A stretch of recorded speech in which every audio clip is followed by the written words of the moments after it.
This video, we ask a lot of different Amazon sellers how they scaled up their Amazon business. Their responses may surprise you.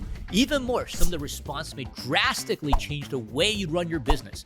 To make sure you get the most out of this video, we invited sellers with different backgrounds and all have been selling on Amazon for different periods of time. I hope their answers will help you scale your Amazon business regardless of what is your current level. Hello, I'm Samuel from BQool, and let's get started.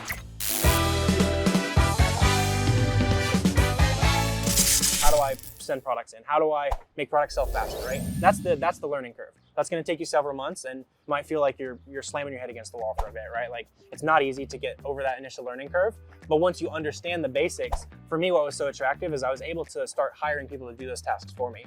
So, I got really good at sourcing this one particular sale. And so I hired somebody to do it for me. It's like, hey, here's exactly how I'm doing it. I just need you to do this. And they were spitting out a big list of products for me. And then I was able to go explore a new opportunity, right? So it's all about like find an opportunity, take advantage of it, train someone how to do that for you, and then you can go explore and find new opportunities. You know, and that's something that I've worked on extensively is using online arbitrage to go to a prep center and you never have to touch anything. You can build virtual assistant teams to help you manage everything. And I know people that do hundreds of thousands of dollars a month and they work 3, 4, 5 hours in the business because they've set up the system. That is a pro. But the scalability of it, to me, from an arbitrage perspective, is unmatched. So for online arbitrage, you could actually scale faster, right? Because you can probably purchase more units. You're not limited to what stock they have at that specific retail shop. How are you planning to scale up? Because you mentioned that you want to get into wholesale, you want to do more wholesale account. How do you plan to scale up? Attaching myself to the people who are already doing it. Talking to the people who are, 3 million a year, 5 million a year. There's a gentleman here who's doing 30 million a year. I don't feel like I'm in that in their category, but I'm talking to them. I'm introducing myself, going to those particular courses, their sessions where they're teaching, and just what they say to do. That's what I'm going to work on doing. So I'm not there yet, but that's where I'm going to be. So you're getting like advice from experts and to see the ones who already scaled up. Oh, totally. And then seeing, what are some of the steps they've done. Yeah, I don't claim to know how to do it on my own. I need help. A lot of traditional online arbitrage sellers, they go wide. Right, so there's the saying in, when you're buying inventory, are you going deep or are you going wide? Going deep means maybe you're buying 20, 30, 40, 50 of a specific ASIN or an item. Going wide is you're spreading out your risk. You're putting your eggs in a lot of different baskets. So, if you were to take a look in my account, I have close to 3,000 ASINs. And for me, most of my items are just one-offs.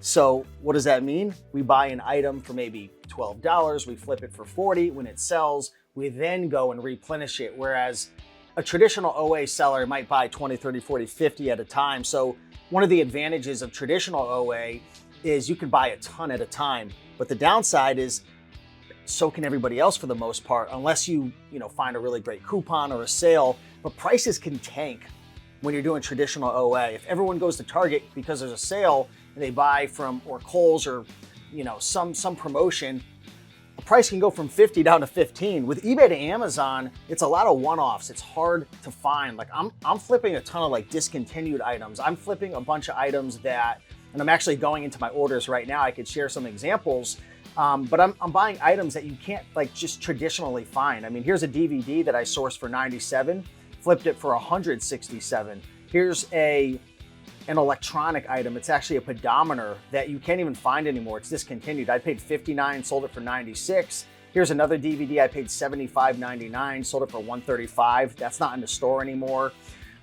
Check this out right here. I'm not going to say the item, but this is a old discontinued kitchen item that's probably from 2014, 2015. It looks really old. Yeah, I sell these all the time. I paid $70 and I sold it for $140. So the margin on that, look how old this picture is. Yeah, even the box, look at that. Yeah. So you're not gonna price tank items like this. And I know obviously people can't see it, but this item right here only has 8 sales a month. It's a 226,000 rank, but there's only 3 people on the listing. And if I go into my actual orders, I've sold this item a month ago for 143. I just sold it for 140 now. So I hate price tanking. And with traditional OA, there's a lot of it and there's a lot of uncertainty, but there's also a lot of scalability with traditional OA, Samuel. because you could buy 40, 50, 100, 200 at a time. But with that potential, there's also a lot of risk. To build a team, Okay, build a team. yeah, build a team, a right team, because without team, you cannot do everything by yourself. So to build the right team, because all the success, it depends on the team. So building a team and keep growing. The day you start growing, you're going down. So just keep growing. You're remember. either growing larger or you're becoming smaller, right? That's Yep. how it works. Yes. For scalability, it's really getting comfortable with what you're purchasing. Again, if you're like for me, one thing that I just realized I wasn't doing was I'd buy something and then I would sell out of the product and I'd be like, great, and I'd start looking for new products. To really understand if you sold it and it's still profitable, can you repurchase it and can you keep that in stock? Because a lot of products you can probably go back and look in your inventory if you're kind of stuck at that, $3,000 to $5,000 in sales a month. Go back and look at your old inventory and you might be able to find a bunch of products that maybe they tanked in the past, but maybe they're back up in price and you're still finding them profitable. So, you just got to find more ways to find products. And a lot of times your old inventory is going to be a great place to look. So again, if you can keep stuff in stock longer, you're going to get the buy box share more often.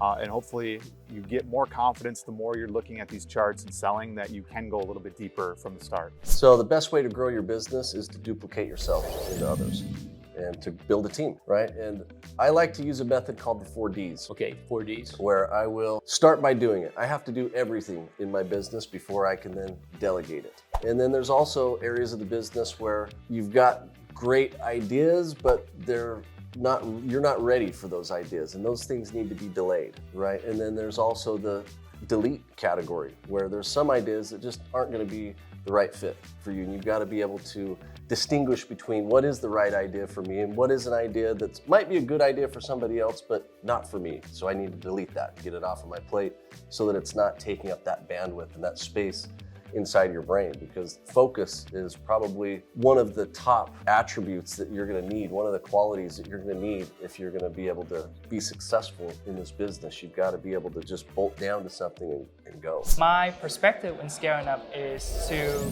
have a great system. System is technology, people, and also processes, right? So I would strengthen each component of that definitions, and I would strengthen it. If I X to my growth avenue, would my system be able to handle it? That's a key thing that I care about.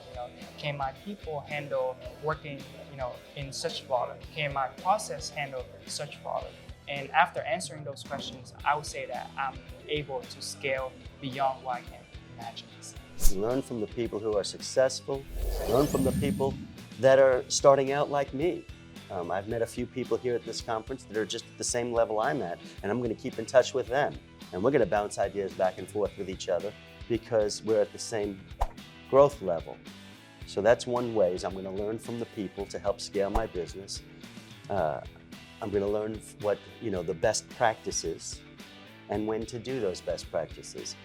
Somebody told me, don't get a prep center right off the bat because you need to do it hands-on. Right, so hands-on you learn learning. Exactly. what you're hiring someone to do. So you do that.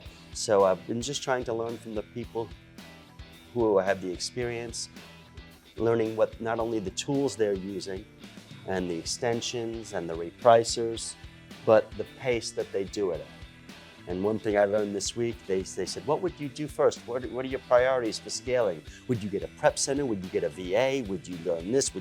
And so I learned different steps, the best practices, so that when I do get to that point, I'll have at least a little crib sheet, like a little cheat sheet these from are the those steps you should do, from those who are successful. When's a good time to get a VA? When's a good time to start outsourcing? And which is the priority. Ask you, how do you plan to scale up? Because I know you are very motivated. Sure. You have, you want to help your family and your community as well. Sure.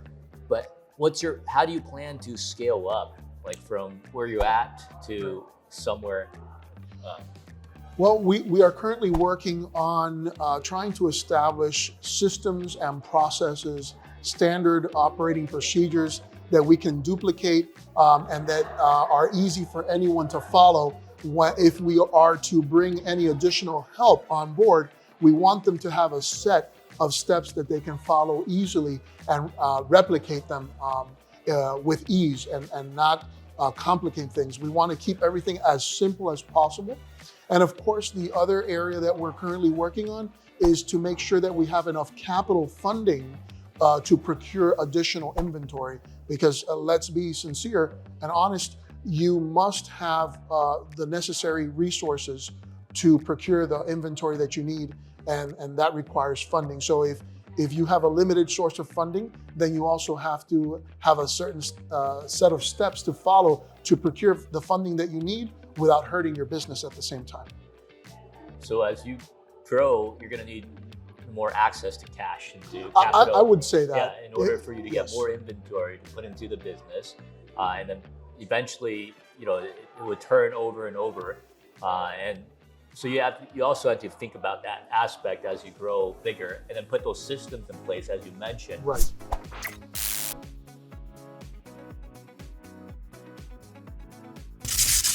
I hope you enjoyed this episode and found the answer to how to scale up your Amazon business. Share this video with your friends who are selling on Amazon.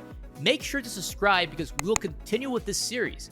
In fact, our BQool Repricer helped a lot of Amazon sellers to scale up their businesses. So if you are not using a BQool Repricer yet, then you might be missing out some of the potential profits. Try out the #1 AI repricer on the market by clicking in the link in the description below. With a 14-day free trial, no credit card is needed. It's the best time to give it a try. I'll see you next time.